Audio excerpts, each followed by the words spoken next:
अभी हम लोग आज का टॉपिक, आज का जो हमारा डिस्कशन है उसको स्टार्ट करते हैं। आज हम लोग जो टॉपिक चुने हुए हैं वो है जीएसपीआर 2018, यानी कि गवर्नमेंट सेविंग्स प्रमोशन रूल 2018। ठीक है, चलिए एक्सेल शीट में ग्रुप में आज दे दूंगा। ठीक है कुंडू जी, ग्रुप में दे देंगे। चलिए, एक्चुअली मैं कल ही दे देता, पर आज थोड़ा कंपाइलेशन और बाकी था तो वो कर लिए। और हम सोचे कि एक बार बता देने के बाद अगर देंगे तो आपको ज़्यादा इफेक्टिव रहेगा, क्योंकि आप कैसे उसको एक्सेस करना है वो समझ जाइएगा, अदरवाइज थोड़ा दिक्कत रहेगा। तो government savings promotion general rules अगर हम लोग देखते हैं, टोटल 25 रूल्स हमारे यहाँ पे बताया गया। ठीक है, कुछ कुछ इंपॉर्टेंट चीज़ जो हमको यहाँ से लगा उसी को हम लोग लिए हुए हैं। और हम मोटा मोटी श्योर हैं कि इसी के भीतर से आपका सवाल पूछेगा, बाहर से सवाल आने का चांसेस बहुत रेयर रहेगा। ठीक है, तो पहले आते हैं हम लोग फ्रेमिंग ऑफ रूल्स, कि जब हमारा government savings promotion general rule बना तो कैसे बना। तो देखिए, नॉर्मली जब भी कोई रूल हम लोग बनाते हैं तो वहाँ पे आपका बोला जाता है कि कॉन्स्टिट्यूशन का मान लीजिए आर्टिकल 309 के तहत दिया गया पावर को एक्सरसाइज करते हुए ये रूल बनाया गया, ये जो भी है ना। तो government savings promotion general rule में क्या बोला गया कि प्रीवियसली एक रूल, एक एक्ट हुआ करता था, गवर्नमेंट सेविंग्स प्रमोशन एक्ट 1873। तो ये हमारा जो जीएसपीआर 2018 फ्रेम हुआ है, this is framed based on the power given to the central government under government savings promotion act 1873, which is the fifth act of 1873। ठीक है, तो इस गवर्नमेंट सेविंग्स प्रमोशन एक्ट का सेक्शन 15 हमको क्या बताता है, तो सेक्शन 15 हमको बताता है पावर टू मेक रूल्स। और वहां पे बोला गया कि ये रूल बनाने का अधिकार यहाँ पे किसके पास दिया गया, तो बोला गया सेंट्रल गवर्नमेंट के पास दिया गया। तो सेंट्रल गवर्नमेंट को आपका गवर्नमेंट सेविंग्स प्रमोशन एक्ट 1873 के सेक्शन 15 के द्वारा जो पावर कंफर्म किया गया है रूल फ्रेम करने के लिए, उसी उसी के पावर को एक्सरसाइज करते हुए ये जो जीएसपीआर 2018 है, गवर्नमेंट सेविंग्स प्रमोशन रूल 2018 है, इसको आपका फ्रेम किया गया है। ठीक है, अब ये पूरा ये जो हमारा रूल है इसका नाम क्या है, किस नाम से हम जानेंगे। तो पहला रूल में इसका बताया गया शॉर्ट टाइटल एंड कमिटमेंट। तो क्या बोला गया यहाँ पे कि दिस रूल में be called as government savings promotion general rule 2018। इस रूल को हम किस नाम से जानेंगे, government savings promotion general rule 2018 नाम से जानेंगे। और ये लागू कब से होता है, this rule has came into force from the date of its publication in official gazette. Official gazette में जिस दिन इसका पब्लिकेशन हुआ, यानी कि 5/10/2018, याद रहेगा 5/10, देखिए कितना अच्छा नंबर है 5/10, 5/10, 5 का डबल 10 होता है, तो 5, अरे और अच्छा है देखिए 5/10/20, 5/10/20, 5/10/20 है ना, 5/10/2018 में ये वाला हमारा रूल जो है आपका लागू हुआ था, यानी कि this rule has came into force.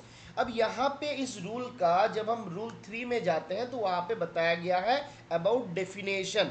ठीक है, यहाँ पे आपका डेफिनेशन बोला गया, और डेफिनेशन में बहुत सारा डेफिनेशन दिया गया, जिसके भीतर एक आता है अकाउंट ऑफिस। अकाउंट ऑफिस का मतलब यहाँ पे नॉर्मली आम भाषा में जो बीओ का अकाउंट ऑफिस एसओ होता है वो वाला अकाउंट ऑफिस नहीं, मतलब जिसके पास अकाउंट भेजते हैं वो वाला अकाउंट ऑफिस नहीं। यहाँ पे अकाउंट ऑफिस का मतलब होता है जिस ऑफिस में मेरा खाता है ना। Account office means an office of government savings bank authorise to open an account. तो जिस ऑफिस को ऑथोराइज किया गया कि वो खाता खोल सकता है, तो उस ऑफिस को हम यहाँ पे क्या बोलेंगे, अकाउंट्स ऑफिस। ठीक है, मेरा खाता जहाँ पे है वो मेरा अकाउंट ऑफिस हुआ। अब यहाँ पे एक्ट को अगर बोला जाए, देखिए ये एक सवाल हो सकता है, सवाल आपका कैसा होगा, तो बोला गया इन इन जीएसपीआर 2018 एक्ट मींस, ऑप्शन है कौन सा एक्ट, मान लीजिए आईपीओ एक्ट कर दिया है ना, आपका दूसरा कोई एक्ट कर दिया, तो हमको याद रखना है यहाँ पे एक्ट का मतलब होता है जिस एक्ट के आधार पे ये बना। तो किसके आधार पे बना, government savings promotion act 1873, which is the fifth act of 1873, उसके आधार पे ये एक्ट बना है। तो इसका एक्ट का मतलब होता है गवर्नमेंट सेविंग्स प्रमोशन एक्ट 1873। अब यहाँ पे डिफाइन किया गया एलिजिबल बैलेंस क्या है, देखिए मैं थोड़ा सा फास्ट बोलूंगा क्योंकि पूरा टॉपिक को हम लोगों को कंप्लीट करना रहेगा। अगर कभी किसी भी जगह पे किसी को दिक्कत होता है, डाउट होता है, तो आप व्हाट्सएप मतलब ये पब्लिक चैट में मैसेज कर दीजिएगा। ठीक है, देख कभी कभी मतलब छुपाना नहीं है, मान लीजिए आप समझ नहीं पा रहे हैं, तो आप अगर नहीं पूछिएगा तो दिक्कत हो जाएगा, तो आपको पूछ लेना है, ठीक है। आगे बढ़ते हैं हम लोग। एलिजिबल बैलेंस क्या बताया जा रहा है? एलिजिबल बैलेंस का मतलब क्या है? तो बोला कि amount of balance at the credit, मेरे खाते पे जो पैसा है वो, साथ में जितना इसमें मेरा इंटरेस्ट मिला वो, अब वहां से माइनस किसको करेंगे? तो कोई रिकवरी अगर करना है, मतलब जैसे हमने कोई लोन लिया था तो उसका प्रिंसिपल और उसका इंटरेस्ट, इसको हमको माइनस करना है। तो मेरा जितना प्रिंसिपल था प्लस इंटरेस्ट माइनस मेरा जो लोन था उसका प्रिंसिपल माइनस उसका जो इंटरेस्ट, तो ये जब हम टोटल कर देंगे तो आ जाएगा मेरा एलिजिबल बैलेंस। तो ये एग्जाम पे 1 नंबर का सवाल पूछा जा सकता है। फिर बोला गया फॉर्म का मतलब क्या है? तो फॉर्म का मतलब होता है form appended in this rules, इस रूल में जो फॉर्म अपेंड किया गया, कहां पे बताया गया? तो इसका फॉर्म जितना दिया गया वो दिया गया है शेड्यूल 1 में, याद रहेगा इसका फॉर्म नंबर कहां पे दिया गया? तो इसका फॉर्म दिया गया शेड्यूल 1 में। बेसिकली जब हम लोग आगे देखेंगे तो हमको मिलेगा यहाँ पे कि जीएसपीआर 2018 में टोटल कितने शेड्यूल है, कोई बताइएगा? जीएसपीआर 2018 में टोटल कितना शेड्यूल है? पहले अगर कोई पढ़ा है तो आपको याद होना चाहिए कितना शेड्यूल है। इसमें टोटल 2 शेड्यूल है, ठीक है, इसमें टोटल 2 शेड्यूल है। शेड्यूल 1 जो है ये हमको बताता है अबाउट फॉर्म्स, डिफरेंट फॉर्म जो है, और शेड्यूल 2 में जब जाइएगा, शेड्यूल 2 में जब जाइएगा तो वो हमको, वेरी गुड ठाकुर जी, सत्येंद्र जी, वो हमको क्या बताएगा? वो हमको बताएगा अबाउट चार्जेस, बहुत सारा चार्जेस हमको कलेक्ट करना रहता है, तो वो चार्जेस के बारे में बताएगा। तो फॉर्म्स कहाँ पे बताया? शेड्यूल 1 में बताया गया। अब आते हैं हम लोग जॉइंट अकाउंट। तो जॉइंट अकाउंट के केस में क्या बोला गया? जॉइंट अकाउंट के केस का मतलब क्या हुआ? Account open in the names of more than one, जहां पे एक से ज्यादा लोग मिलके खाता खोलेगा, मैक्सिमम 4 लोग खोलेगा। पर एट प्रेजेंट अगर हम लोग देखे हैं पीओएसबी स्कीम पे, जितना सारा स्कीम है, मैक्सिमम कितने लोग मिलके खाता खोल सकता है? एक बार कंफर्म करिए, मैक्सिमम कितने लोग मिलके खाता खोल सकता है? क्या 4 जन मिलके खाता खोला जा सकता है? अभी 3 जन मिलके खोल सकता है, ठीक है। चलिए अब आते हैं हम लोग आगे। आगे क्या बोला कि मैच्योर्ड अकाउंट। अब मैच्योर्ड अकाउंट किसको बोलेगा? देखिए डेफिनेशन से बहुत सारा सवाल हो सकता है। तो matured account means an account which has completed it term, जिसका टर्म आपका कंप्लीट हो चुका है, ठीक है, या फिर एक्सटेंडेड टर्म कंप्लीट हो चुका है। मतलब कोई अकाउंट अगर एक्सटेंड किया गया तो एक्सटेंडेड टर्म कंप्लीट हुआ है, और कोई अकाउंट अगर एक्सटेंड नहीं किया तो उसका एक्चुअल टर्म कंप्लीट हो गया है, and has become due for payment, जो पेमेंट के लिए ड्यू हो चुका है, तो उसको हम लोग बोलेंगे मैच्योर्ड अकाउंट। तो याद रखना है, टर्म जो है कंप्लीट हुआ या एक्सटेंडेड टर्म कंप्लीट हुआ तो उसको हम लोग बोलेंगे मैच्योर्ड अकाउंट। अब आते हैं हम लोग non resident Indian. Non resident Indian किसको बोला जाता है?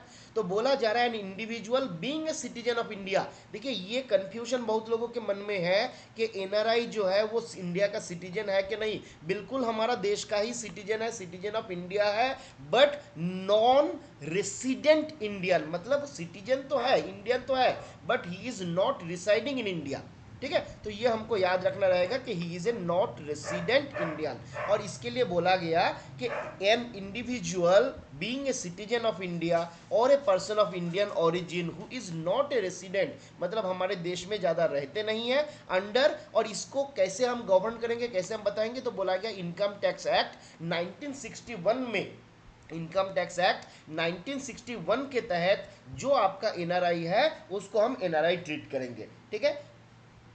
अब आते हैं हम लोग आगे। अब यहाँ पे एक डेफिनेशन दिया गया officially valid document. Officially valid document किसको बोला जाएगा? तो ये एक 2 नंबर का आपका एमसीक्यू पूछा जा सकता है कि ऑफिशियल वैलिड डॉक्यूमेंट हम किसको बोलेंगे। तो बोला जा रहा है passport, driving licence, voter identity card issued by election commission of India, job card issued by Mahatma Gandhi national rural employment guarantee act, MGNREGA। Mahatma, देखिए MGNREGA का फुल फॉर्म याद कर लीजिएगा, MGNREGA का फुल फॉर्म याद कर लीजिएगा, एग्जाम पॉइंट ऑफ व्यू से इंपॉर्टेंट है। Mahatma Gandhi national rural employment guarantee act, ठीक है, MGNREGA।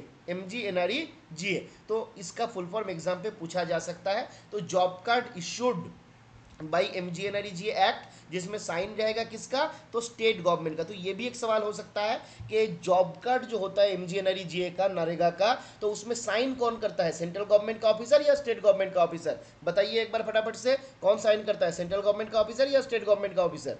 फटाफट से एसजीसीजी लिखने से चलेगा, वेरी गुड, स्टेट गवर्नमेंट का ऑफिसर जो है इसमें साइन करते हैं। इसके अलावा क्या होगा, letter issued by national population register, NPR जो है उनके द्वारा इशू किया गया लेटर को भी हम ऑफिशियली वैलिड डॉक्यूमेंट मानेंगे। तो ये हमारा 5 ऑफिशियली वैलिड डॉक्यूमेंट हो सकता है। आगे आते हैं हम लोग, आगे यहाँ पे डिफाइन किया गया ऑपरेशन ऑफ एन अकाउंट, इसका मतलब क्या है, तो ये भी पूछा जा सकता है ऑपरेशन ऑफ अकाउंट का मतलब क्या है, इसमें क्या क्या आता है। तो देखिए 4 चीज आता है, ओपनिंग, डिपॉजिट, ट्रांसफर, विथड्रॉल, ये सारा आता है किसके भीतर, ऑपरेशन ऑफ अकाउंट के भीतर। अब आते हैं हम लोग पासबुक के डेफिनेशन में। पासबुक के डेफिनेशन में क्या बोला गया, तो पासबुक के डेफिनेशन में बोला गया पासबुक जो है ये एक डॉक्यूमेंट है।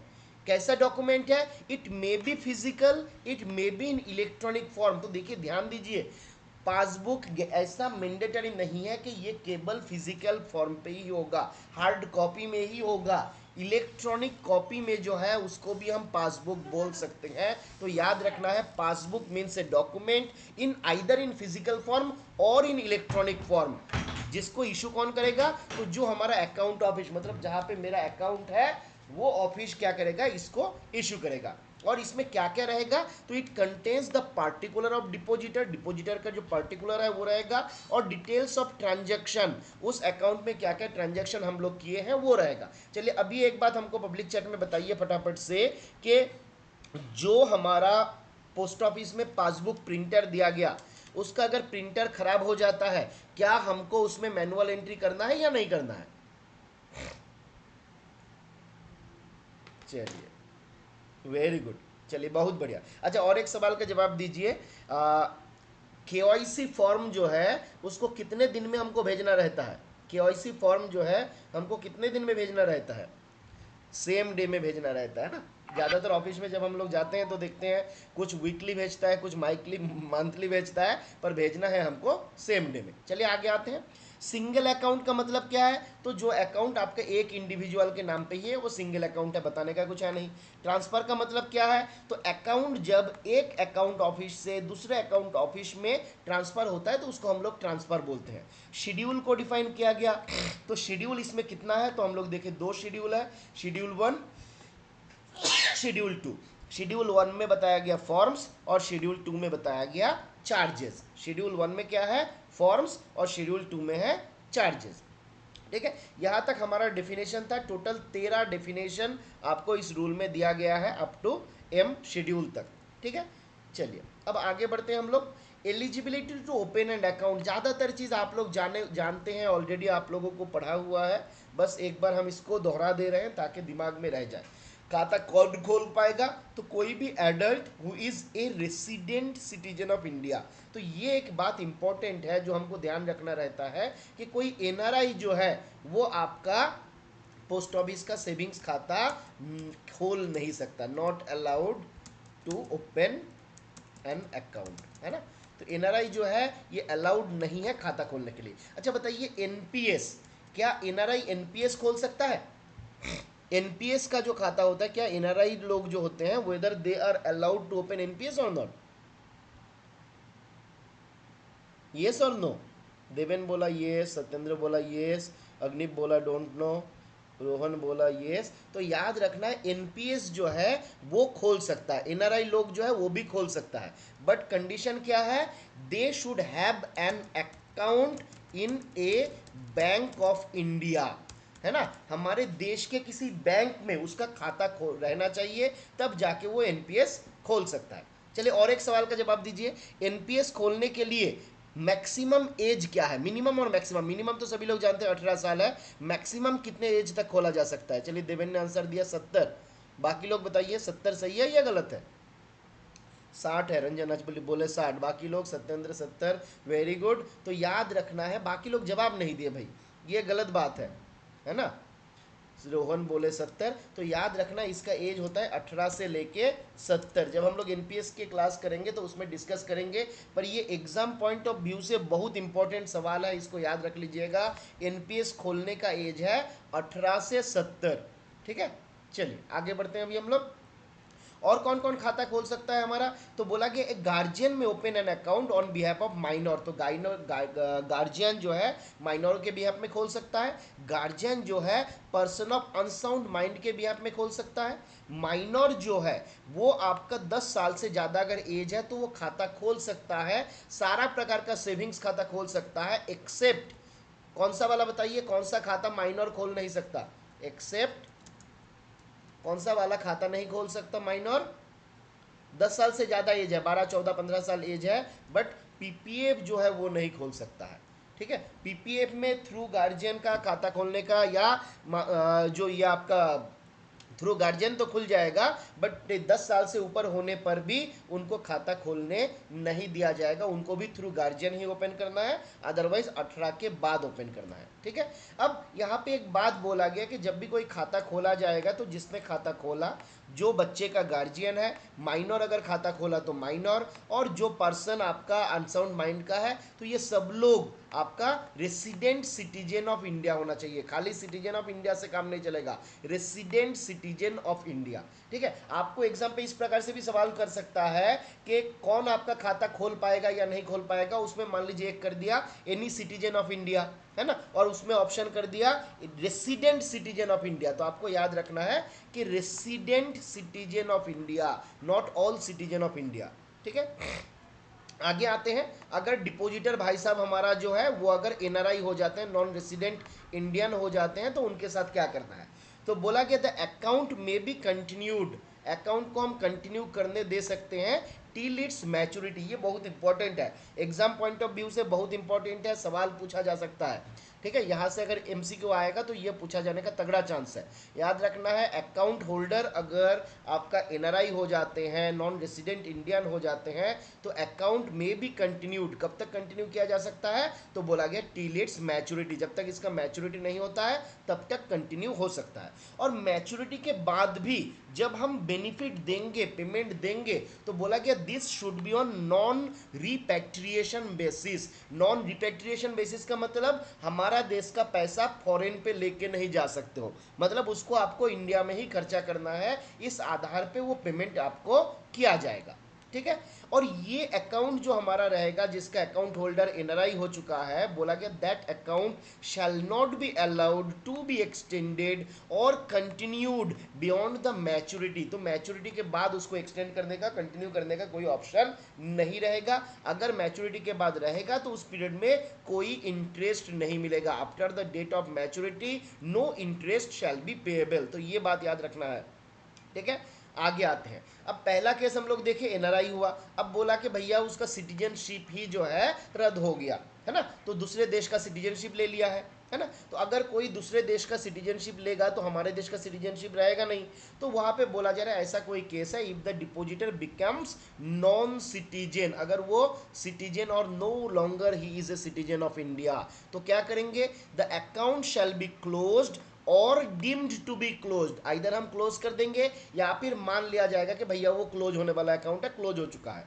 ठीक है, कब कब, तो बोला जा रहा है फ्रॉम द, देखिए यहां पे ध्यान दीजिए, सवाल यहां पे आएगा, from the last day of the month preceding the month in which the depositor ceases to be a citizen of India। एक एग्जाम्पल हम लोग लेते हैं, आज मान लीजिए 19/7/2024, आज के दिन में किसी ने क्या किया, नॉन सिटीजन हो गया, तो उसका अकाउंट आपका कब क्लोज मान लिया जाएगा, तो हमारा जनवरी फरवरी मार्च अप्रैल मई जून, जून महीने में 30 दिन होता है ना, तो अकाउंट कब से आपका मान लिया जाएगा क्लोज और डीम टू क्लोज, तो 30 जून जो रहेगा, है ना, 30/6, वेरी गुड आकाश जी, 30/6 को हम लोग मान लेंगे कि वो अकाउंट हैज बीन क्लोज्ड और डीम टू क्लोज्ड, उसके बाद उसमें कोई पैसा वैसा कुछ नहीं दिया जाएगा, no interest will be given on that account. ठीक है, चलिए आगे बढ़ते हैं हम लोग, आगे आते हैं, अच्छा दिक्कत नहीं हो रहा है यहाँ तक, किसी को कुछ दिक्कत है तो बताइए फटाफट से, कोई दिक्कत नहीं हो रहा है ना,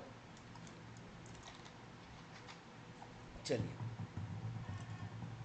अब आते हैं हम लोग ओपनिंग ऑफ अकाउंट, अकाउंट जब ओपन किया जाएगा तो कैसे एप्लीकेशन किया जाएगा, कौन सा फॉर्म भरा जाएगा, है ना, तो हम सभी लोग जानते हैं अकाउंट ओपनिंग फॉर्म जो है हम लोग भरते हैं, और आप जीएसपीआर के हिसाब से अगर चलिएगा तो उस अकाउंट ओपनिंग फॉर्म का फॉर्म नंबर है फॉर्म 1, ठीक है, तो आपको एग्जाम पे ना ये सवाल पूछ भी सकता है कि मान लीजिए फॉर ओपनिंग ऑफ अकाउंट कौन सा फॉर्म हमको भरना रहता है, वो प्रिस्क्राइब फॉर्म नंबर क्या है as per GS government savings promotion general rules GSPR. तो वहाँ पे हमको याद रखना है जीएसपीआर के हिसाब से उस फॉर्म का नंबर है फॉर्म 1।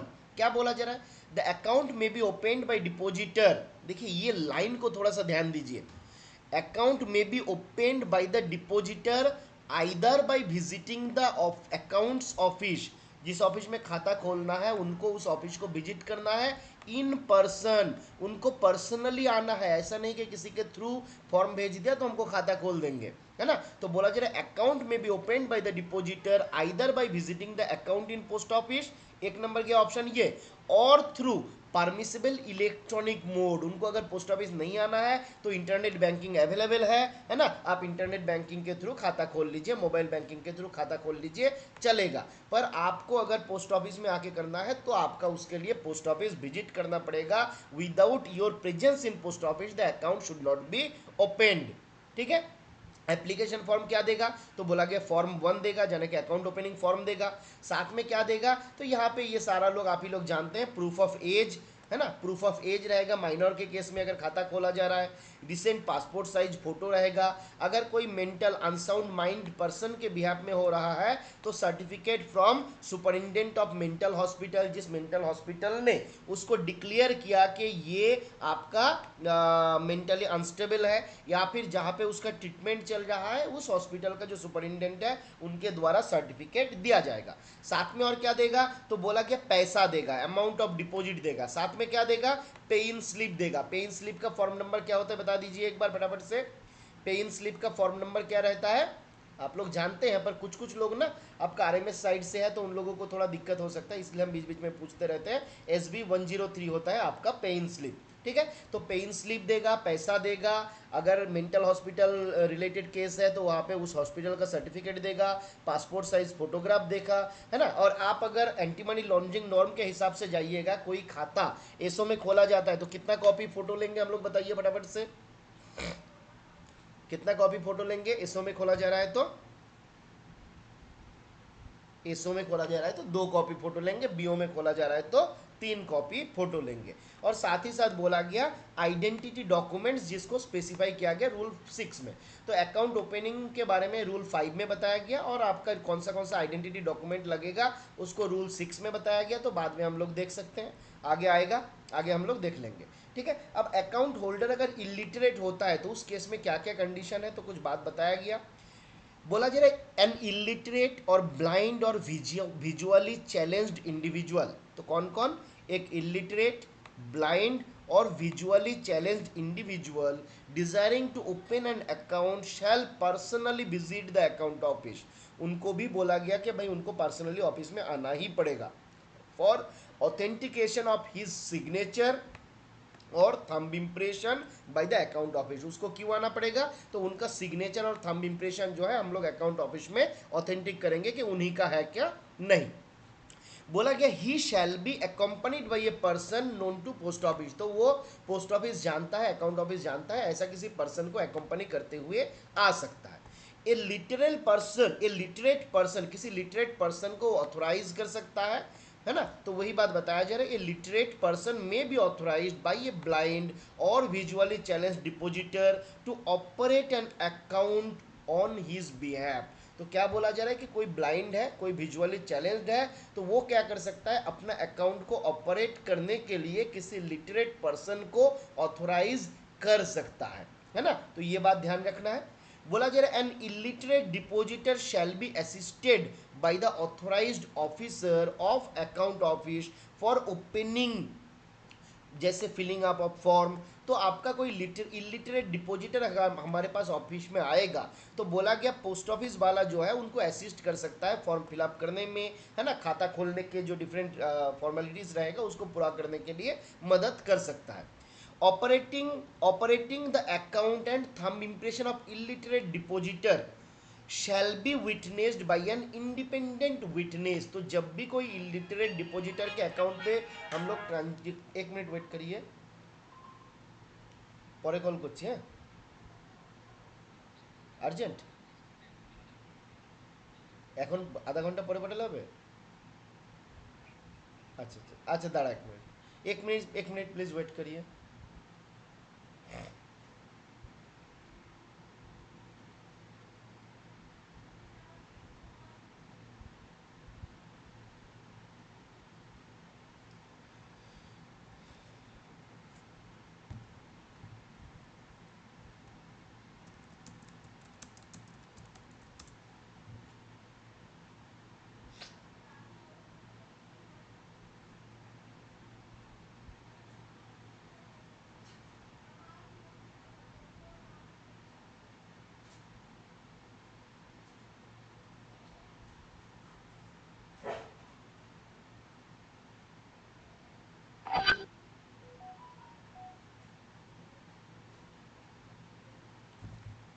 चलिए शुरू करें। सुनाई दे रहा है? एक बार कंफर्म कर दीजिए। चलिए, तो अभी क्या बोला जा रहा है? तो बोला जा रहा है, ये हम लोग ऑलरेडी देख लिए कि अगर कोई इलिटरेट कस्टमर हमारे पास आएगा, उनको अगर ट्रांजैक्शन करना है तो उनका जो थंब इम्प्रेशन रहेगा, तो वही बोला जा रहा था, thumb impression of the illiterate depositor shall be witnessed by an independent witness. तो इंडिपेंडेंट विटनेस कोई क्या करेगा, उसको आपका अटेस्ट करेगा, है ना। चलिए आगे क्या बोला गया, ब्लाइंड और ये वाला बहुत इंपॉर्टेंट है, देखिए ये सवाल एग्जाम पे पूछता है। ब्लाइंड और विजुअली चैलेंज्ड और इलिटरेट डिपोजिटर, कोई ब्लाइंड पर्सन है, कोई विजुअली चैलेंज्ड है, दिखाई नहीं देता है या दिखने में दिक्कत है, और कोई इलिटरेट डिपोजिटर है, तो वो क्या कर सकता है, may open joint account with literate depositor. तो लिटरेट और इलिटरेट मिल के जॉइंट खाता खोल सकता है, इसको ध्यान रखना है, जॉइंट खाता खोल सकता है। अच्छा बताइए, एक लिटरेट और एक इलिटरेट मिलके जॉइंट खाता खोला, क्या हम वहां पे चेकबुक इशू कर सकते हैं या नहीं? क्या हम लोग वहां पे चेकबुक इशू कर सकते हैं? चलिए, बिल्कुल बिल्कुल इशू कर सकते हैं, बस कंडीशन क्या है, तो जो लिटरेट डिपॉजिटर है वो चेक का इशू करेगा, है ना, जो इलिटरेट रहेगा वो आपका नहीं कर पाएगा। ठीक है, आगे यहाँ पे बताया गया, account of person with autism, cerebral palsy और मेंटल रिटार्डेशन।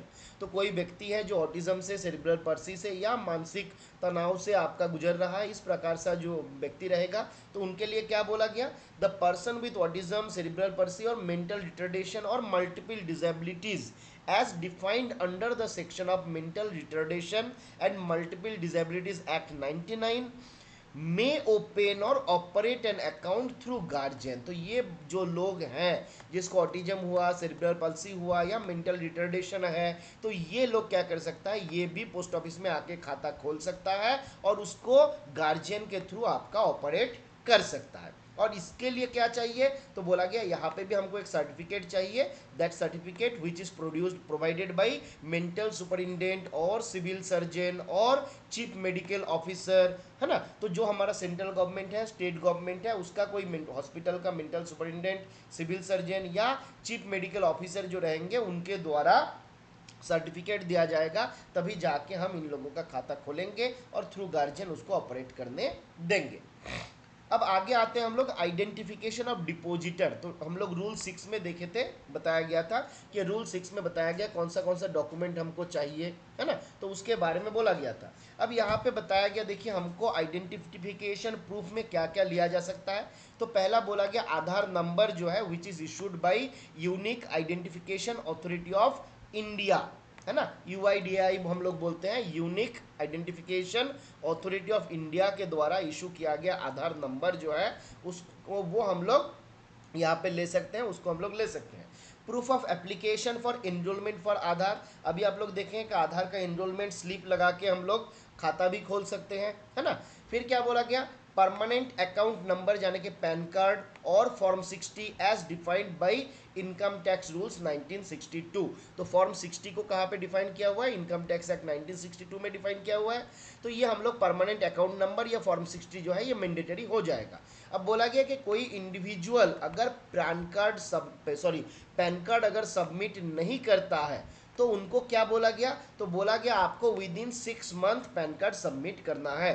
तो if an individual does not submit the PAN card at the time of opening of account he shall submit the same to the account office, कब तक, within a period of 6 month, 6 महीने के भीतर। 6 महीना कहाँ से count होगा, from the date of opening of account, जिस दिन खाता खोला गया वहां से विद इन 6 मंथ देना है। अब यहाँ पे एक और एडिशनल कंडीशन आप देख पाइएगा जब आप एंटी मनी लॉन्ड्रिंग एक्ट पढ़िएगा, और मुझे स्ट्रॉन्ग फीलिंग है ये वाला 2 नंबर का सवाल एग्जाम पे बनेगा, जिसलिए ये जीएसपीआर का टॉपिक है नहीं, फिर भी हम इसको ऐड किए हुए हैं। याद रखना है कि अगर नीचे दिया गया ये जो 3 इंसिडेंट है इसके भीतर कोई भी होता है तो PAN card must be submitted within 2 months. कहाँ से, from the date of incident, जिस दिन वो घटना हुआ वहां से 2 महीने के भीतर पैन कार्ड सबमिट करना पड़ेगा। क्या क्या था, तो 1 नंबर बैलेंस अगर एक्सीड कर जाता है 50,000, दूसरा डिपॉजिट अगर एक्सीड कर जाता है 1 लाख इन ए फिनेंशियल ईयर, और तीसरा विदड्रॉल या ट्रांसफर जो है अगर 10,000 एक्सीड कर जाता है 1 महीने में। तो इन 3 केस में क्या करेंगे, विद इन 2 मंथ्स, जिस दिन ये घटना हुआ वहां से 2 महीने के भीतर हमको क्या करना रहेगा, पैन कार्ड सबमिट करना रहेगा, otherwise the account will be seized. हम लोग जब एएमएल पढ़े थे तो उसमें भी इसको देखे हुए थे। आगे आते हैं हम लोग। अब यहाँ पे हमारा बताया गया कि कुछ ऑफिशियली वैलिड डॉक्यूमेंट है कि पहला ऑप्शन दिया जाता है आईडी प्रूफ, एड्रेस प्रूफ के पैन कार्ड ले लो, आधार कार्ड ले लो। अब मान लीजिए उसमें कोई अगर नहीं है तो वहाँ पे क्या हो सकता है, तो हम लोग ऑफिशियली वैलिड डॉक्यूमेंट भी सबमिशन के बारे में बताया गया। अब एड्रेस प्रूफ में अगर मान लीजिए ऑफिशियली वैलिड डॉक्यूमेंट मेरा जो है उस ऑफिशियली वैलिड डॉक्यूमेंट में अपडेटेड एड्रेस नहीं है, तो वहाँ पे हम क्या सबमिट कर सकते हैं उसके बदले में, तो यूटिलिटी बिल सबमिट कर सकते हैं, प्रॉपर्टी या म्यूनिसिपलिटी का टैक्स रिसिप्ट दे सकते हैं, है ना। पीपीओ बुक जो है, पेंशन, फैमिली पेंशन का जो बुक है, पीपीओ ऑर्डर जो है वो हम लोग दे सकते हैं। कोई पब्लिक सेक्टर अंडरटेकिंग वगैरह में अगर काम करते हैं तो वहाँ से जो हमारा एड्रेस प्रूफ है एम्प्लॉयर के द्वारा दिया गया वो हम दे सकते हैं, है ना। अब यहाँ से इंपॉर्टेंट सवाल क्या होता है, यूटिलिटी बिल में क्या क्या है, तो electricity bill, telephone bill, postpaid mobile का जो बिल होता है, पाइप्ड गैस का बिल, वाटर बिल, और सारा केस में बोला गया this should not be more than 2 months old, ये 2 महीने से पुराना नहीं होगा। मेरे मन में पता नहीं कहाँ से 3 महीना घूमते रहता है, तो आप लोग याद रखिएगा सवाल पूछा जा सकता है, ये 2 महीना से ज़्यादा पुराना होगा तो हम लोग एक्सेप्ट नहीं करेंगे, ठीक है। ये हम लोग ऑलरेडी देखे कि जो हमारा लेटर ऑफ एकोमोडेशन है, मतलब कहीं पे हम क्वार्टर लिए हुए हैं सेंट्रल गवर्नमेंट या स्टेट गवर्नमेंट में, तो उस क्वार्टर का जो इशूइंग और लेटर है तो वो लेटर भी हमारा आपका यहाँ पे एज एड्रेस प्रूफ काम किया जा सकता है उसके द्वारा भी, ठीक है। आगे आते हैं आइडेंटिफिकेशन ऑफ डिपॉजिटर में और क्या इंपॉर्टेंट बात बताया गया, तो बोला जा रहा है in case account is opened on behalf of minor और पर्सन ऑफ अनसाउंड माइंड, तो अगर खाता हम माइनर के नाम पे खोल रहे हैं या फिर अनसाउंड माइंड के पर्सन के बिहाफ में खोल रहे हैं, तो यहाँ पे डॉक्यूमेंट किसका लगेगा, तो document of the guardian shall be furnished, यहाँ पे गार्जियन का डॉक्यूमेंट जो है वो मैंडेटरी हो जाएगा, उसको देना ही पड़ेगा, ठीक है। ये वाला और इंपॉर्टेंट है, देखिए whenever an account is opened through authorised agent, अगर कोई खाता एजेंट के थ्रू खोला जाता है, वो खाता के केस में क्या होगा, the agent shall affix his signature and mention the particulars of his agency on the identity documents alongside those of depositor, तो वहाँ पे डिपोजिटर के साथ साथ इनको भी क्या करना रहेगा, अपना सिग्नेचर को एफिक्स करना रहेगा, साथ में उनका जो एजेंसी का पार्टिकुलर्स है, डिटेल्स है ना, आईडी नंबर वगैरह या जो है वो डिटेल्स उनको यहाँ पे देना रहेगा। अब यहाँ पे एक इंपॉर्टेंट बात बोला गया, ये मुझे लगता है आपके एग्जाम का एक सवाल हो सकता है। क्या बोला जा रहा है, बोला जा रहा है in case the change of address, अगर कहीं पे हमारा एड्रेस चेंज हो जाता है तो वहाँ पे क्या बोला गया कि हमको इस बात को पोस्ट ऑफिस को इंटीमेट करना है within a period of 3 months, तो ये इंपॉर्टेंट है। In case the change of address the depositor shall submit the relevant identity document with updated address within a period of 3 months, तो 3 महीने के भीतर हमको ये देना रहता है, तो ये एग्जाम पे सवाल बन सकता है, ठीक है। अब आगे आते हैं हम लोग मोड ऑफ डिपॉजिट, जब हम खाता खोलते हैं तो क्या क्या मोड है जिसके माध्यम से डिपॉजिट किया जा सकता है, क्या क्या बोला जा रहा है, बोला डिपॉजिट इन एन अकाउंट में be made in cash, in Indian rupees, है ना। तो इंडियन रुपीज़ में हम कैश में जमा कर सकते हैं, हम क्रॉस चेक में जमा कर सकते हैं, डिमांड ड्राफ्ट में जमा कर सकते हैं, और अगर कोई पे ऑर्डर ड्रॉ हुआ है किसी के फेवर में तो उस पे ऑर्डर के माध्यम से भी हमारा पैसा जमा किया जा सकता है। ठीक है, by submitting A signed withdrawal form in respect of A savings account standing in the same account office. तो उसी अकाउंट ऑफिस में मेरा कोई दूसरा सेविंग्स खाता है तो वहां से विदड्रॉल करते हुए दूसरे जगह पे हम डिपॉजिट कर सकते हैं, तो ये भी परमिटेड है। By electronic transfer permitted by reserve bank of India in respect of similar transaction in commercial bank. तो इलेक्ट्रॉनिक ट्रांसफर के माध्यम से भी हम डिपॉजिट का काम कर सकते हैं। तो यहाँ से एक सवाल पूछा जा सकता है, बहुत ज़्यादा इंपॉर्टेंट तो लग नहीं रहा है, पर आपका एक सवाल हो सकता है कि 4 केस दिया और बोला कौन सा वाला हो सकता है, नहीं हो सकता है, तो हमको याद रखना रहेगा। आगे आते हैं, मोड ऑफ डिपॉजिट में और क्या बोला गया। अब यहाँ पे देखिए एक इंपॉर्टेंट बात बोला गया, जब हम चेक के थ्रू पे करेंगे, in case of deposit by means of cheque, जब चेक के माध्यम से हम पे करेंगे, the date of realisation of the cheque shall be the date of deposit. जिस दिन मेरा चेक इनकैश होगा, चेक का जिस दिन इनकैशमेंट होगा, सेम डे होगा डेट ऑफ डिपॉजिट। ठीक है, ये बात याद रखना। आगे एक बहुत इंपॉर्टेंट बात बताया गया, देखिए मैं रूल नंबर भी यहाँ पे मेंशन करके रखा हूँ। नॉर्मली पोस्ट ऑफिस में हमारे पास थोड़ा फॉर्म का शॉर्टेज रहता है, जिस कारण से बहुत ऑफिस में हम लोग नोटिस करते हैं कि हम लोग काउंटर फॉइल जो है कस्टमर को देते नहीं, उसके बदले काउंटर फॉइल में ही दूसरा ट्रांजैक्शन कर देते हैं, है ना।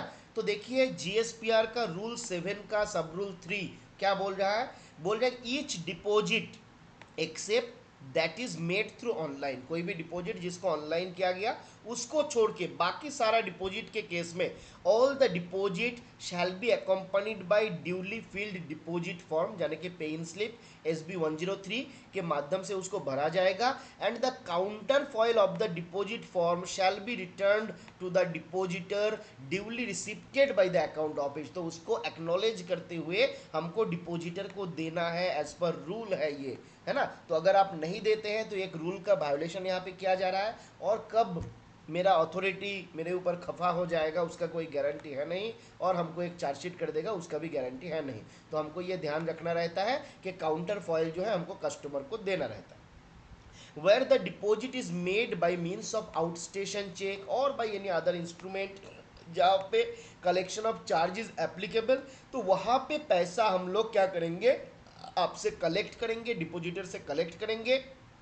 कैसे करेंगे, तो बोला जा रहा है either by debit from savings account और in cash against the proper receipt. तो अगर आपका मान लीजिए आउटस्टेशन चेक था या कोई दूसरा इंस्ट्रूमेंट था जिसके लिए पोस्ट ऑफिस को कुछ पैसा जो है, चार्जेस जो है वो कलेक्ट करना है, तो बोला जा रहा है ये चार्जेस कलेक्ट करने के लिए उस अकाउंट ऑफिस ऑथोराइज्ड है, और वो इसको कैसे करेगा, तो 2 ऑप्शन दिया गया, आइदर बाय सेविंग्स अकाउंट, आप सेविंग्स अकाउंट से डायरेक्ट उसको डेबिट कर लीजिए, और सेकेंड केस है आप कैश में भी इसको कलेक्ट कर सकते हैं, पर यहाँ पे उनको प्रॉपर रिसिप्ट देना रहेगा।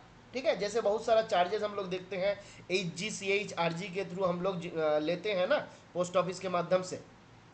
चलिए, अब यहाँ पे बताया गया टाइप्स ऑफ अकाउंट। ठीक है, जनरल सेविंग्स जो हमारा ये जीएसपीआर है एकदम बेसिक रूल्स है, जो ढांचा बताता है क्या क्या है नहीं है सारा स्कीम के ऊपर। तो क्या बोला गया, 2 प्रकार का अकाउंट रहता है, सिंगल अकाउंट रहता है और जॉइंट अकाउंट रहता है। और जॉइंट अकाउंट जो है वो भी 2 प्रकार का होता है, जॉइंट ए होता है, जॉइंट बी होता है, इसके ऊपर डिटेल्स में बताने का कोई आवश्यकता है नहीं। अब ये इंपॉर्टेंट बात है ना। क्या बोला जा रहा है, an account open as single account can not be subsequently converted into joint account और वाइस वर्सा। तो अगर खाता हमने सिंगल खोल लिया उसको जॉइंट नहीं कर सकते, जॉइंट खोल लिया उसको हम लोग सिंगल नहीं कर सकते। इवन जॉइंट से जॉइंट भी, मतलब 2 आदमी का जॉइंट था 3 आदमी का जॉइंट करना है तो वो भी हमारा अलाउड नहीं है। तो ये बात हमको याद रखना रहेगा, कन्वर्शन अलाउड नहीं है। कौन बोला, तो रूल 8 का सब रूल 3, है ना, जीएसपीआर का रूल 8 का सब रूल 3। और हम बताइए ये वाला कि काउंटर फॉइल कस्टमर को देना है, कौन बोला है,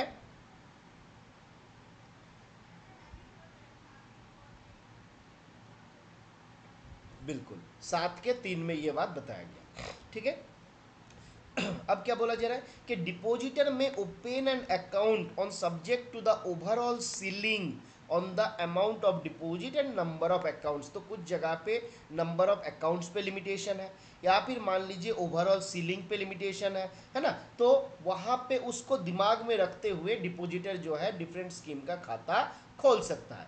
अब पेमेंट ऑफ इंटरेस्ट हम लोग कैसे करते हैं, तो deposits made in an account shall earn interest at the rate as may be notified by the central government from time to time in respect of saving scheme concerned। तो जो भी concern saving scheme रहेगा उसके लिए जो ministry of finance है वो quarterly basis पे क्या करता है, आपका डिसाइड करता है इंटरेस्ट कितना रहेगा, और उसी के आधार पे वो स्कीम जो है वो आपका इंटरेस्ट अर्न करेगा।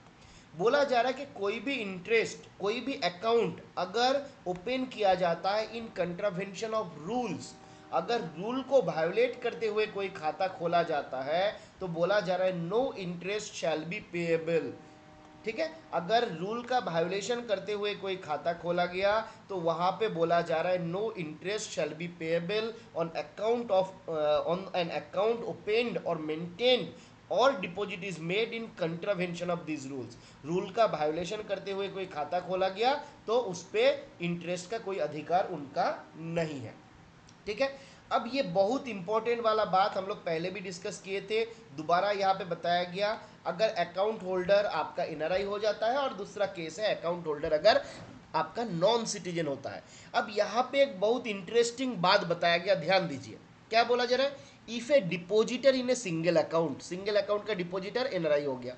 दूसरा case, any of the depositors in an joint account, joint account 2 या 3 आदमी मिलके खोला है, उसमें कोई एक जन हुआ है आपका एनआरआई, तो बोला जा रहा है अगर हम हमारे पोस्ट ऑफिस को पता चलेगा, पता नहीं है तो कुछ फर्क नहीं पड़ता, पर अगर हमको पता चलेगा कि उस अकाउंट का एक कस्टमर जो है एनआरआई हो चुका है, तो वहां पर वो अकाउंट जो है डेट ऑफ मैच्योरिटी तक ही, है ना, वो डेट ऑफ मैच्योरिटी तक ही उनको इंटरेस्ट दिया जाएगा, उसके बाद कोई फर्दर इंटरेस्ट नहीं दिया जाएगा। तो ऐसा केस में क्या होगा, आइदर द गार्जियन और माइनर वगैरह एनआरआई हो गया, the account shall earn interest at applicable rate till its maturity, maturity तक उसको इंटरेस्ट मिलेगा।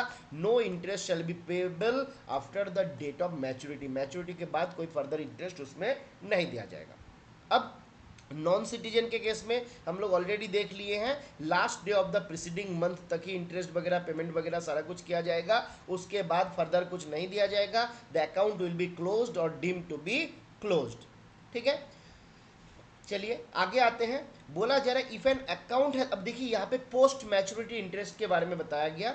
बोला गया if an account has matured but not closed, कोई खाता मैच्योर हो गया पर क्लोज नहीं हुआ, तो बोला जा रहा था eligible balance in account shall continue to earn interest, कौन सा रेट में, at the rate applicable to post office savings account. Post office savings account में पीओएसबी में जो 4% करके हम लोग इंटरेस्ट देते हैं, तो till closure of the account हम पोस्ट मैच्योरिटी इंटरेस्ट दे सकते हैं। अगर किसी खाते पे हमने इंटरेस्ट गलत तरीके से दे दिए, गलती से दे दिए, तो वहां पे हम उसको रिवर्सल कर सकते हैं, उसको रिटर्न बैक कर सकते हैं। और यहाँ पे हमको क्या करना रहेगा, अकाउंट ऑफिस का क्या रिस्पॉन्सिबिलिटी रहेगा, बोला जा रहा है कि इंटीमेशन देना है डिपोजिटर को कि गलती ये हो गया था, इसको हम लोग रिवर्ट कर लिए हैं। आगे आते हैं नॉमिनेशन, ये सभी लोग जानते हैं नॉमिनेशन जो है मैंडेटरी है ना, और एक अकाउंट पे मिनिमम एक को तो नॉमिनी करना ही है, एक से ज़्यादा को भी हम नॉमिनी कर सकते हैं। मैक्सिमम कितने जन को नॉमिनी कर सकते हैं, ये सवाल एग्जाम पे पूछा जा सकता है, एक बार बताइए फटाफट से, मैक्सिमम कितने जन को हम नॉमिनी कर सकते हैं, मैक्सिमम 4 जन को हम नॉमिनी कर सकते हैं। Depositor shell furnish whether the nominee shall receive the amount as beneficiary with absolute and exclusive right of ownership। देखिए 2 प्रकार का नॉमिनी होता है, एक होता है ओनर और एक होता है ट्रस्टी। तो जिसके पास एब्सोल्यूट एंड एक्सक्लूसिव राइट रहता है उस पैसे को खर्चा करने का, उसको आपका एंजॉय करने का, उसका जो भी बेनिफिट्स वगैरह है, तो वो हम क्या बोलते हैं, उनको हम लोग बोलते हैं ओनर।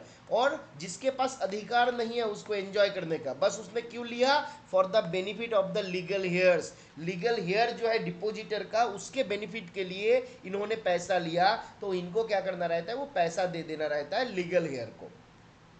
चलिए, अब नॉमिनेशन जो है ये भी सवाल एग्जाम पे पूछा जा सकता है। देखिए एग्जाम पे ना 1-2 जगह पे आपका डेट पूछता है, तो उसके भीतर एक डेट ये भी हो सकता है, आपको याद रखना है 1 अप्रैल 2018 से पहले नॉमिनेशन जो है मैंडेटरी नहीं था, है ना। तो वहां पे क्या था, सॉरी, जो हम बता रहे हैं दूसरा चीज बताने जा रहे थे। 1 अप्रैल 2018 से पहले क्या था, माइनर अकाउंट जो था, माइनर अकाउंट पे नॉमिनेशन नहीं होता था। देखिए क्या बोला गया, no nomination shall be allowed in the event, चलिए एक minute, before the 1 April 2018 no nomination shall be allowed and in the death event of death of depositor the eligible amount shall be paid to the guardian. तो क्या हुआ, 1 April 2018 से पहले minor account के लिए nomination करना possible नहीं था। उस टाइम पे माइनर अकाउंट पे नॉमिनेशन अलाउड नहीं था। तो क्योंकि माइनर में कोई आपका नॉमिनेशन नहीं रहता था, तो एलिजिबल अमाउंट जो है गार्जियन को दे दिया जाता था। ठीक है, अगर किसी कारणवश डेथ हो जाता है डिपोजिटर का, तो एलिजिबल अमाउंट जो है गार्जियन को दे दिया जाता था। 1 अप्रैल 2018 के बाद क्या हुआ, बोला कि नॉमिनेशन मैंडेटरी कर दिया गया even in case of minor account. तो बोला कि यहाँ पे क्या होगा, नॉमिनेशन जो है गार्जियन करेगा, और किसके नाम पे करेगा, तो any individual including himself, guardian जो है किसी भी इंडिविजुअल को नॉमिनी बना सकता है इंक्लूडिंग हिमसेल्फ। चलिए एक बार हम लोग देख लेते हैं इसका कहाँ पे बताया गया नॉमिनेशन के बारे में, मोड ऑफ डिपॉजिट ट्रांसफर। देखिए यहाँ पे क्या बताया गया था, एक बार पूरा देख लेते हैं इसमें।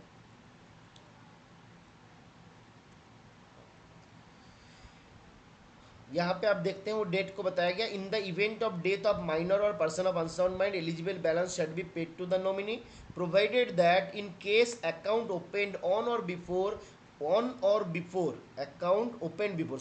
Account opened before 1 April 2018 where in nomination was not possible permissible, है ना। तो 1 अप्रैल 2018 से पहले नॉमिनेशन परमिसेबल नहीं था माइनर अकाउंट में, तो वहां पे हम लोग क्या करेंगे, गार्जियन को दे देंगे। तो यही बात हमारा यहाँ पे बताया गया है। ठीक है, चलिए आगे बढ़ते हैं हम लोग। नॉमिनेशन करने के लिए सभी लोग जानते हैं, इलिटरेट डिपॉजिटर अगर होगा तो 2 विटनेस चाहिए, अगर लिटरेट डिपॉजिटर होगा तो कोई विटनेस नहीं चाहिए। अब यहाँ पे आपका वही बात बताया गया, autism, cerebral palsy, mental retardation वाला केस, है ना। तो यहाँ पे क्या बोला गया, देखिए कोई भी person, any person who is suffering from autism, है ना, या फिर इस प्रकार का सेरिब्रल पल्सी या मेंटल रिटार्डेशन, तो उनके लिए क्या बोला गया, वो इस प्रकार के व्यक्ति eight the time of opening of account और सब्सिक्वेंटली, तो कोई भी पर्सन जो सफ़र कर रहा है फिजिकल इन्फॉर्मिटी से, और वो आपका डिफरेंटली एबल्ड है, मतलब फिजिकली चैलेंज्ड है, और मान लीजिए कोई पर्सन ऑटिज्म वाला है, सेरिब्रल पाल्सी है, मेंटल रिटार्डेशन है, तो सब इसमें इंक्लूडेड है। क्या क्या देखिए, नंबर 1 फिजिकल इन्फॉर्मिटी, दूसरा डिफरेंटली एबल्ड पर्सन, तीसरा ऑटिज्म, चौथा सेरिब्रल पल्सी, और पांचवा मेंटल रिटार्डेशन। तो ये जो डिफरेंट लोग हैं, इन लोगों के लिए क्या बोला गया, इनको ऑप्शन दिया गया at the time of opening of account और subsequently they may operate including withdraw his account through any literate individual. तो अकाउंट को ऑपरेट कर सकता है, विदड्रॉल हो, आपका दूसरे किसी डिपॉजिट हो, किसी दूसरा ट्रांजैक्शन हो, सारा वो खुद क्या कर सकता है, किसी लिटरेट इंडिविजुअल के थ्रू ये करवा सकता है। ठीक है, जिसको वो ऑथोराइज करेगा इस पर्पज से। तो यही बात बताया गया कि कोई भी ट्रांजैक्शन ये क्या करेगा, ऑपरेट वगैरह कर सकता है किसी लिटरेट इंडिविजुअल के थ्रू, और इसको क्या करना है, उनको लिखित में ऑथोराइज करना है। तो वही बात बताया गया, देखिए provided that such authorisation along with the extent of authorisation. तो देखिए ऑथोराइज कर रहा है और कितने दिन तक, एक्सटेंट क्या रहेगा उसका, है ना, कौन क्या एक्सटेंट इसका रहेगा, तो दोनों चीज आपका बताया गया है यहाँ पे। Provided that such authorisation along with extent of authorisation shall be made in writing, इसको लिखित में करना है। कौन करेगा, डिपोजिटर करेगा, है ना। कैसे करेगा, तो जो हमारा अकाउंट ऑफिस है वहां पे आके ये आवेदन देगा, टुगेदर विथ, इसके साथ क्या देगा, एटेस्टेड स्पेसिमेन सिग्नेचर। जिस पर्सन को हम ऑथोराइज करेंगे उसका स्पेसिमेन सिग्नेचर को ऑथोराइज कौन करेगा, तो ये जो फिजिकल इंफॉर्मिटी वाला डिफरेंटली एबल्ड पर्सन है, ये इनको क्या करेगा, उसको अटेस्ट करेगा उस स्पेसिमेन सिग्नेचर को। साथ में क्या करेगा, जो उनका फोटोग्राफ है, ऑथोराइज्ड पर्सन का जो फोटोग्राफ है उसको भी अटेस्टेड करेगा। तो एक number attested specimen signature, authorised individual का जो फोटोग्राफ है इसको देते हुए आवेदन करेगा। और आवेदन कैसे करना है, तो इसके लिए आपको याद रखना है फॉर्म 12 जो है उसमें एप्लीकेशन करना रहेगा। ठीक है, authorisation given under sub rule 1 में बी विदड्रॉन और वेरीड एट एनी टाइम। तो हमने किसी टाइम पे मान लीजिए मेरे छोटे भाई को ऑथोराइज किया, बाद में हमको लगा कि नहीं छोटे भाई को नहीं, हम बड़े भाई को ऑथोराइज करेंगे, तो नॉमिनेशन मतलब ये ऑथोराइजेशन जो है इसको कभी भी विदड्रॉ किया जा सकता है या फिर वेरी भी किया जा सकता है, एक पर्सन से दूसरे को किया जा सकता है, या फिर मान लीजिए हम बोल देने अभी हम ठीक है ये ऑथोराइजेशन को हम वापस लेते हैं, तो ये फ्रेश ऑथोराइजेशन का फॉर्म यहाँ पे सबमिट करना रहता है। अगला इंपॉर्टेंट चीज यहाँ पे आपका बताया गया about the transfer of account, account transfer के बारे में बताया गया। तो यहाँ पे बाद में एसबी ऑर्डर में और थोड़ा सा अमेंडमेंट आया, और एट प्रेजेंट ट्रांसफर का एप्लीकेशन किसी भी पोस्ट ऑफिस में किया जा सकता है, और जिस पोस्ट ऑफिस में हम करेंगे हमको उसका जो हेड ऑफिस रहता है उसके पास फॉर्म जो है भेज देना रहता है। अब यहाँ पे क्या क्या बोला गया था, यहाँ पे बोला गया था account open under this rule में be transferred from on account office to another account office, एक ऑफिस से दूसरे ऑफिस में क्या कर सकते हैं, हम इसको ट्रांसफर कर सकते हैं।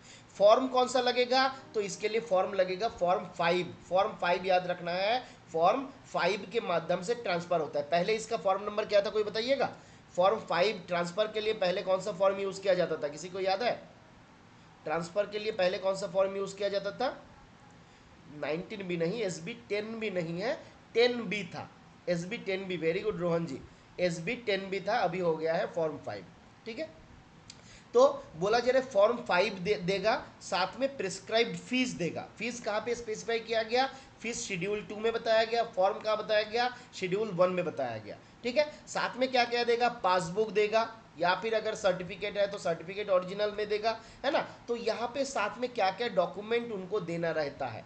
ठीक है, और यहाँ पे आपका बोला गया एप्लीकेशन कहाँ पे देगा, to the account office where the account is maintained और to account office where it is intended to be transferred. तो जहाँ पे खाता है या फिर जहाँ पे हम ट्रांसफर करना चाहते हैं, इन दोनों पे, अब दोनों के भीतर किसी एक जगह पे आवेदन करने के लिए बोला गया। But at present transfer application may be made at any post office, किसी भी पोस्ट ऑफिस में जाके हम आवेदन दे सकते हैं, और जो भी एसओ में हम देंगे आवेदन, जो भी पोस्ट ऑफिस में देंगे, वो क्या करेगा, वो जिस एचओ के अंडर में वो आता है उस एचओ के पास भेज देगा, और ये एचओ क्या करेगा, ये एचओ जो है अकाउंट को आपका ट्रांसफर कर देगा। अब देखिए ये इंपॉर्टेंट एक एस्पेक्ट यहाँ पे बताया गया जो ज़्यादातर लोग फॉलो नहीं करता है। जब भी ट्रांसफर होगा तो जिस ऑफिस में आवेदन दिया गया, आवेदन के साथ साथ बहुत सारा फॉर्म्स भी हमको लेना रहता है, डॉक्यूमेंट भी लेना रहता है। जैसे जैसे मान लीजिए अगर मेरे ऑफिस में अकाउंट है तो मेरे पास तो अकाउंट ओपनिंग फॉर्म रहेगा, हमको उसको भेजना है। अगर मेरे ऑफिस में फॉर्म नहीं रहेगा, दूसरे ऑफिस कहीं पे आवेदन किया गया, तो उनको फ्रेश अकाउंट ओपनिंग फॉर्म बना के लेना रहता है, भर के लेना रहता है। ठीक है, तो अकाउंट ओपनिंग फॉर्म रहेगा, specimen signature of the depositor, particulars of nomination, identity documents, updated account statement और ledger, certified copy of saving certificate in case of saving certificate, pay order, demand draft in respect of balance in the credit of the account. तो ये different documents है जो आपको forward करना रहता है। At present अगर हम लोग देखेंगे तो अकाउंट ओपनिंग फॉर्म जो है ये मैंडेटरी डॉक्यूमेंट है, इसको भेजना ही भेजना है। ठीक है, स्पेसिमेन सिग्नेचर अगर अपडेटेड नहीं है तो स्पेसिमेन सिग्नेचर भी हमको भेजना रहता है, ये भी याद रखना है। और नॉर्मली बेस्ट ऑप्शन रहता है कि स्पेसिमेन सिग्नेचर पहले से अपडेट रहेगा तभी हम लोग ये सारा काम करें, है ना। तो ये कुछ बातें आपका यहाँ पे बताया गया। अब ट्रांसफर के बाद आता, अच्छा बताइए कोई एक जन, ट्रांसफर के लिए कितना चार्ज लिया जाता है, ट्रांसफर अकाउंट अगर करना है ट्रांसफर कितना चार्ज था, याद है किसी को, 118। चलिए सही जवाब हो सकता है, आगे देखते हैं। वेरी गुड आकाश जी, 118 रुपये होता है, 100 प्लस जीएसटी। अब आते हैं हम लोग प्लेजिंग। प्लेजिंग में क्या बोला गया, अकाउंट में बी प्लेस्ड और transferred as security on an application made by the depository in form 7। तो देखिए ये भी सवाल पूछा जा सकता है, प्लेजिंग के लिए एप्लीकेशन फॉर्म क्या होता है, तो प्लेजिंग का एप्लीकेशन फॉर्म होता है फॉर्म 7। ठीक है, फॉर्म 7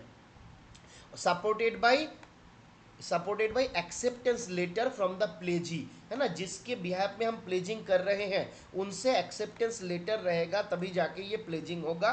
और प्लेजिंग किसके किस पे बिहाफ पे कर सकते हैं, तो यहाँ पे आपका लिस्ट दिया गया, जैसे प्रेसिडेंट ऑफ इंडिया, अरे जैसे प्रेसिडेंट ऑफ इंडिया है, जैसे कोई हमारा गवर्नर है किसी स्टेट के केस में, तो इन लोगों के बिहाफ में किया जा सकता है। रिजर्व बैंक ऑफ इंडिया, कोई शेड्यूल्ड बैंक है, कोई कोऑपरेटिव सोसाइटी है, उनके बिहाफ में भी हो सकता है। कोई पब्लिक और प्राइवेट आपका कोऑपरेशन या फिर गवर्नमेंट का कंपनी, तो उनके बिहाफ में हो सकता है। कोई लोकल अथॉरिटी के बिहाफ में हो सकता है, कोई हाउसिंग फिनेंस कंपनी के बिहाफ में हो सकता है। तो ये जो लिस्ट दिया गया, इन लोगों के बिहाफ में हम लोग प्लेजिंग कर सकते हैं। प्लेजिंग के लिए भी फीस कितना रहता है? तो प्लेजिंग के लिए भी फीस होता है 118 रुपए, है ना। रिलीजिंग का कोई फीस है?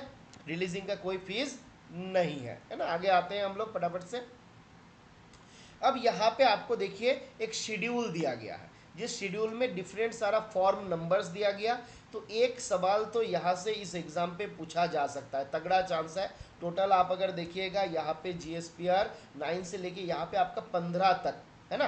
टोटल आपका 15 तक हम लोग यहाँ से देख सकते हैं, जहाँ पे आपका फॉर्म नंबर्स वगैरह दिया गया है। चलिए एक बार हम लोग ओरिजिनल से देख लेते हैं। हाँ, GSPR 15 तक देखिए हमारा दिया गया, 1 से लेके 15 तक। तो इसके भीतर एक दो फॉर्म नंबर तो आपको एग्जाम पे 100% पूछ सकता है, तो ध्यान रखना है। एक बार हम लोग देख लेते हैं क्या क्या बोला गया। तो GSPR 1 क्या है? तो GSPR 1 है आपका अकाउंट ओपनिंग फॉर्म। GSPR 1 क्या है?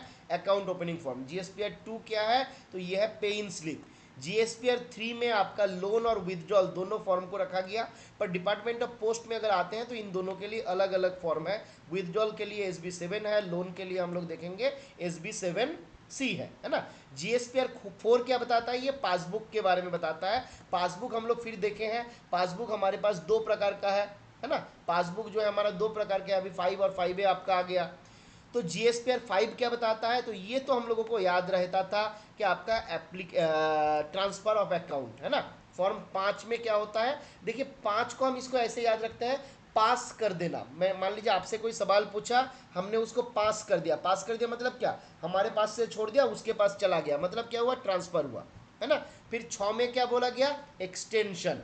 6 में क्या बोला गया? एक्सटेंशन। इसको आप याद रख सकते हैं इस तरीके, जैसे हम लोग लास्ट दिन देख रहे थे कहाँ पे, हाँ, prevention of corruption act. Prevention of corruption act हम लोग देख रहे थे, जहाँ पे क्या बोला गया था कि 2 साल के भीतर कंप्लीट कर लेना होता है। 2 साल के भीतर अगर केस कंप्लीट नहीं हुआ तो 6 महीने का एक्सटेंशन मिलता है। तो आप वहाँ से याद रख लीजिए, वहाँ पे भी 6 महीना था और यहाँ पे आपका 6 में एक्सटेंशन के बारे में बताया गया। 7 में क्या बोला गया? प्लेज कर देना है। तो जब भी प्लेज का एप्लीकेशन आएगा, साथ साथ आपको प्लेज कर देना रहता है। क्या करता है? साथ साथ आपको प्लेज कर देना रहता है। फिर क्या है? 8 में आपका बताया गया प्रीमेच्योर क्लोजर ऑफ अकाउंट। तो 8 में आपका प्रीमेच्योर क्लोजर ऑफ अकाउंट के बारे में बताया गया। तो इसके लिए आप दूसरा भी याद कर सकते हैं, 8 PM याद रख सकते हैं आप, है ना। प्रीमेच्योर को PM याद रखिए। अगर कोई शराब का शौकीन है तो एक आता था 8 PM, है ना। तो आप उसको याद रखिए। 8 में आपका प्री मैच्योरिटी, है ना। प्री मैच्योर क्लोजर को फॉर्म 8 में बताया गया, बुरा नहीं मानना है। चलिए आगे आते हैं। GSPR 9 क्या बोला गया? तो 9 में बोला गया फाइनल विदड्रॉल एंड क्लोजर। 9 में बोला गया फाइनल विदड्रॉल एंड क्लोजर। तो ये थोड़ा एक एक करके हमको याद कर लेना पड़ेगा। एक सवाल यहाँ से पूछा जा सकता है, ना पूछने का कोई चांस कारण नहीं। GSPR 10 वगैरह ये तो हम लोग जानते थे। 10 में क्या था? नॉमिनेशन था, ये हमको याद था। 11 में क्या था? क्लेम एप्लीकेशन फॉर्म, हम लोग लास्ट क्लास में भी डिस्कस किए थे। 12 में क्या था? Form for authorisation of operation of account, हम लोग देखे। Infirmity, physical infirmity, mental retardation, cerebral palsy, ये सारा केस में जब ऑथोराइज करते हैं तो फॉर्म 12 में करते हैं। 13, 14, 15 हमको याद है, लास्ट भी हम लोग देखे थे। ADI, है ना, एफिडेविट, लेटर ऑफ डिस्क्लेमर और इंडिमनिटी। तो ये 10 से 15 तक तो हमको याद है। हमको याद करना पड़ेगा शुरू वाला, है ना। तो हम लोग इसको देख लेते हैं एक बार क्या क्या है इसमें। एक नंबर पे है ओपनिंग, फिर में आपका था पे इन स्लिप, फिर आपका था लोन और विदड्रॉल, है ना। लोन और विदड्रॉल, लोन और विदड्रॉल, फिर आपका पासबुक था। ठीक है, तो आपका ये 4 बार OPLP, इसको आप देखिए आप कैसे याद करिएगा, थोड़ा आपको कुछ बनाना पड़ेगा, है ना। ओल्ड पेंशन, OP में तो आपका याद रख सकते हैं, OP ओल्ड पेंशन वाला है ना। तो एक में आपका ओपनिंग हो जाएगा, P में आपका पेंशन पे इन स्लिप हो जाएगा। फिर आपका इस तरीके से भी आप देख सकते हैं इसको। ओपनिंग हम लोग क्या करते हैं, जब खाता कोई भी अकाउंट ओपन करते हैं, पहला काम रहता है ओपन करना। तो देखिए जीएसपीआर 1 में ओपन करने के लिए बोला गया। अब ओपन करने के समय पे हम लोग डिपॉजिट फॉर्म भी जमा करते हैं, तब जाके डिपॉजिट होता है ना। तो जीएसपीआर 2 में आपका पेइन स्लिप के बारे में बताया गया। अब पैसा था, डिपॉजिट किया, उसके बाद हमारे पास क्या होता है, लोन या विथड्रॉल का ऑप्शन मिलता है ना। लोन या विथड्रॉल का ऑप्शन मिलता है, और ये सारा कुछ करने के लिए हमको एक पासबुक दिया जाता है। जब लोन विथड्रॉल करेंगे या फिर लोन भी लेते हैं तो भी आपको पासबुक मिलता है, तो आप इसको लोन का पासबुक याद कर लीजिए, है ना। जब लोन लेते हैं तो पासबुक देता है। तो एक हुआ ओपनिंग, एक में ओपन किया, दो में पैसा जमा किया, तीन में लोन लिया, चार में हमने बोला पासबुक में एंट्री कर दो, है ना। ठीक है, तो ओपनिंग किया, पेइन स्लिप भरा, डिपॉजिट कर दिया, लोन विथड्रॉल ले लिया। और लोन और विथड्रॉल देखिए, डिपॉजिट के टाइम पे हमारा पेइन स्लिप ना होने पे भी चलेगा, हमारा डिपार्टमेंट को ज़्यादा दिक्कत नहीं है। विथड्रॉल दिए हैं तो 100% पासबुक में एंट्री करके देंगे, अदरवाइज बाद में गड़बड़ हो जाएगा। तो ओपन किया, पेइन स्लिप के में डिपॉजिट फॉर्म भर दिया, दो में, तीन में लोन और विथड्रॉल दे दिया, चार में पासबुक भर दिया। पाँच हमको पहले से याद था, पाँच में पाँच क्या करना होता है, ट्रांसफ़र करना रहता है, तो पाँच में हमने ट्रांसफ़र कर दिया। फिर आपका छः में एक्सटेंशन कर दिया, छः में एक्सटेंशन कर दिया। साथ में जब कोई आएगा तो साथ साथ क्या होता है, बैंक वाला आता है ना, और बोला साथ अभी कर दो, अभी कर दो, मतलब साथ साथ कर दो। तो साथ में प्लेजिंग था, आठ में 8 PM था, है ना, प्रीमेच्योर क्लोजर था, और नौ में आपका फाइनल विथड्रॉल था, नौ में आपका फाइनल विथड्रॉल और क्लोजर था। तो चलिए, अब आपको याद हुआ कि नहीं, हम एक बार देख लेते हैं। चलिए बताइए पब्लिक चैट में फटाफट से, फॉर्म 1 में क्या बताया गया था, हम इसको शेयर कर स्टॉप कर लेते हैं। बताइए फटाफट से, फॉर्म 1 में क्या था, फॉर्म 1 में क्या था, फटाफट पब्लिक चैट में लिखिए, account opening form. Very good, account opening form form 1 में था। फिर दो में क्या था बताइए, दो में क्या था, दो में क्या था, दो में था डिपॉजिट, एक में अकाउंट खोला, दो में डिपॉजिट किया। तीन में क्या करिएगा आप, तीन में क्या करिएगा, तीन में आप लोन विदड्रॉल, LW, है ना, LW, है ना। लेफ्ट विंग एक्सट्रीमिस्ट एरिया भी होता है LW, लोन और विदड्रॉल दोनों आपका यहाँ पे होता है, लेफ्ट विंग, है ना।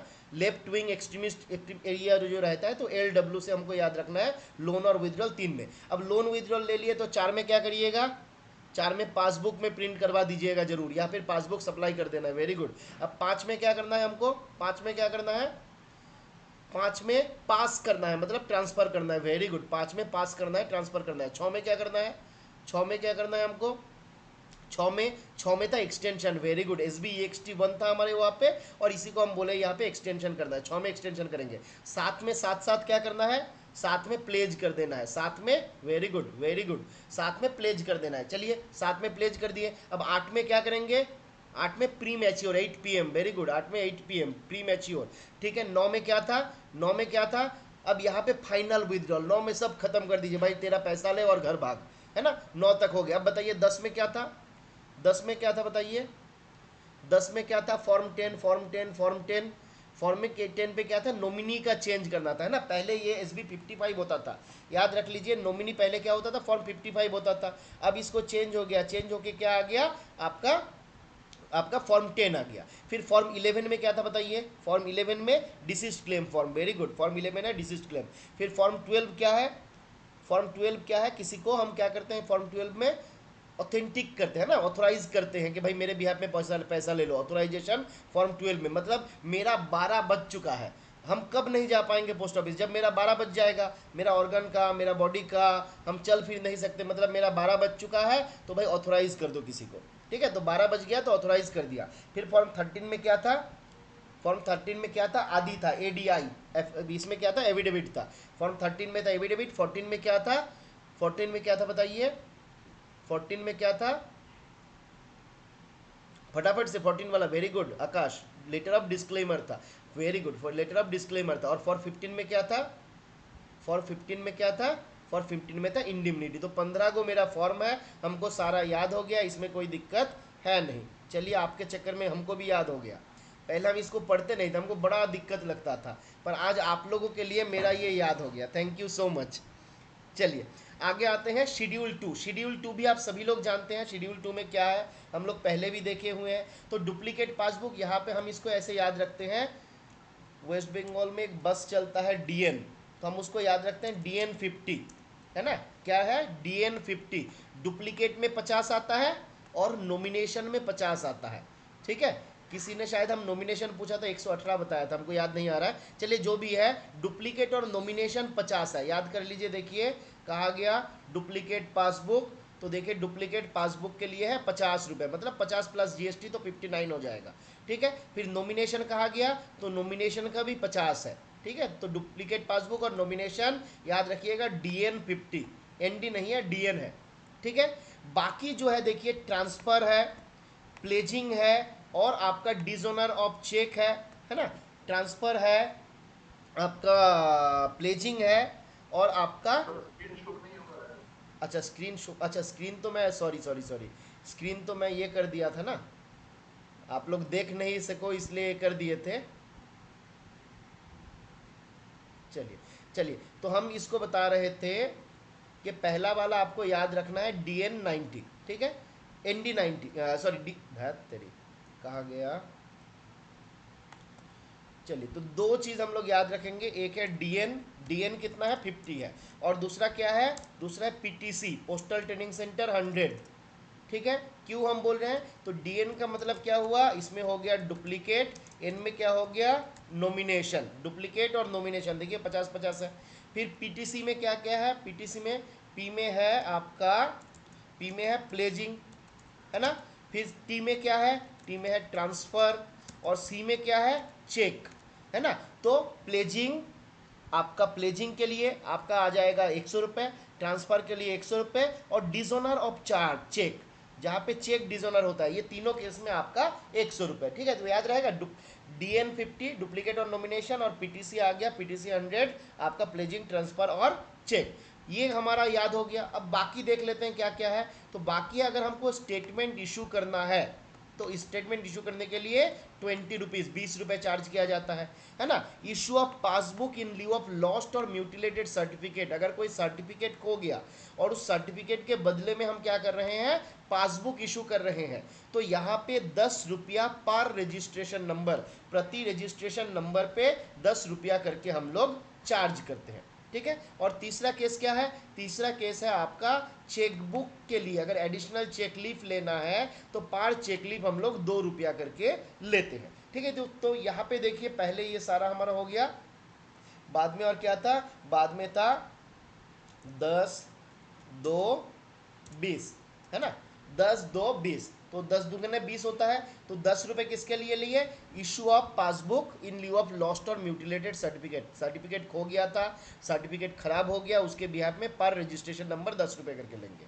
फिर चेक इशू करने के लिए प्रति चेक लीफ 10 से ज़्यादा चेक लीफ जब देंगे तो 2 रुपया पर चेक लीफ लेंगे, और 20 रुपया कहाँ पे था, अगर हम स्टेटमेंट इशू करेंगे। तो ये हमारा चार्जेस है जो यहाँ पे बताया गया। ठीक है, तो आज हम लोगों का यहाँ तक ही रहेगा, यहाँ तक ही हमारा GSPR 2018 ख़त्म होता है। इसके भीतर अगर किसी को कुछ डाउट है तो बताइए। चलिए, अच्छा चलिए थोड़ा एडवर्टाइज कर लेते हैं, हालांकि एडवर्टाइज करके क्या होगा, आप सब लोग तो जानते ही हैं। चलिए आज हम लोग यहीं पे समाप्त करते हैं, थैंक यू सो मच। अच्छा, टेस्ट आप लोगों का रहेगा, देखते हैं, कल टेस्ट हम नहीं लेंगे पर आप लोग ना पढ़िए, ठीक है, क्योंकि कल मैं आप लोगों के लिए थोड़ा FRSR जो है उसको थोड़ा रिवाइज करूँगा, तो इस कारण से कल हम कोई टेस्ट नहीं लेंगे, पर आप लोग GSPR को एक बार पूरा पढ़ लीजिए, और डिसीज क्लेम वाला जो था उसको भी एक बार पढ़ लीजिए।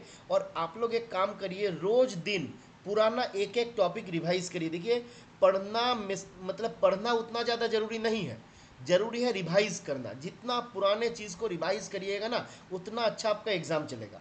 पुराना चीज़ को रिवाइज करना है, जहाँ पे मौका मिलेगा वहाँ पे एग्ज़ाम देना है, टेस्ट देना है। पोस्टल मैनुअल वॉल्यूम 5 का भी टेस्ट बाकी है, बिल्कुल ले लेंगे हम लोग, सारा ले लेंगे। ठीक है, वॉल्यूम 4 का भी ले लेंगे, आपका इसका भी ले लेंगे, दोनों का ले लेंगे। पर उसके पहले थोड़ा आप लोग चलिए एक दिन हम करेंगे, पर उसके पहले 2 दिन हम समय ले लेते हैं। FRSR से बहुत इंपॉर्टेंट है, और FRSR का बहुत सवाल आएगा, तो अभी हम पहले FRSR को थोड़ा ख़त्म कर लेते हैं। तब तक इसको आप पढ़ लीजिए, मैं कभी भी टेस्ट ले सकता हूँ। ठीक है, तो आप जो टॉपिक था उसको कंप्लीट करिए, और पुराना टॉपिक को आप लोग एक एक करके टॉपिक को पढ़िए। जितना टॉपिक हम लोग कंप्लीट किए थे ना, उसको रिवाइज नहीं करिएगा तो कोई फ़ायदा नहीं रहेगा। 2 महीना बाद जब आप देखते हैं सारा टॉपिक नया लगता है।